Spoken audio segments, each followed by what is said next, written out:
বিস্তীর্ণ অঞ্চল জুড়ে চলছে রূপসাগর জাতের পেঁয়াজ চাষ। চারা বড় হওয়ায় পরিচর্যায় ব্যস্ত কৃষক, আবার অনেকে আগাম চাষ করায় এরই মধ্যে বাজারজাত করেছেন। ভরা মৌসুমে বাজারে সরবরাহ বাড়ায় কমেছে পেঁয়াজের দাম, তবে এতে বিপাকে পড়েছে মেহেরপুরের কৃষক। তাদের দাবি, এবছর কৃষি উপকরণের মূল্য বৃদ্ধিতে উৎপাদন খরচও বেড়েছে।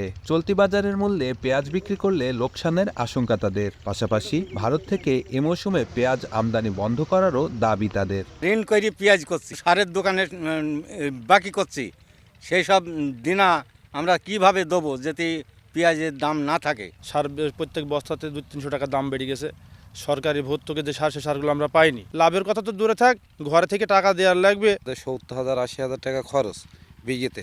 আপনার পেঁয়াজ বেচেছি 50,000, 60,000, কারোর হয়েছে 55,000, এইভাবে টাকা আসছে। তা আমরা তো সব শেষ। ভারত থেকে আসলে পরে আমাদের হয়তো দাম হবে না, আসলে দাম পাই আমরা। এই মৌসুমে যদি সরকার এখন আবার পেঁয়াজ আমদানি করে, তাহলে আমরা অনেক লসের মুখে পড়ব, আমাদের খরচটাই উঠবে না। কৃষি বিভাগ বলছে, পেঁয়াজের আমদানি বন্ধ, কোল্ড স্টোরেজ নির্মাণ সহ কৃষকের সব দাবি পূরণে চেষ্টা চলছে।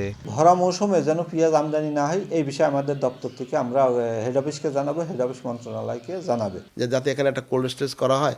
আমরা এই যে যখন উৎপাদনটা হবে তখন বাজার মূল্য নিয়ন্ত্রণ করার জন্য তারা যাতে সংরক্ষণ করতে পারে, তো সেটাও আমরা কর্তৃপক্ষকে পৌঁছে দিয়েছি। কৃষি বিভাগের তথ্যমতে মেহেরপুরে চলতি মৌসুমে 5,066 হেক্টর জমিতে পেঁয়াজ আবাদ হয়েছে। উৎপাদন লক্ষ্যমাত্রা ধরা হয়েছে 1,22,900 মেট্রিক টন। বেন ইয়ামিন, সময় সংবাদ, মেহেরপুর।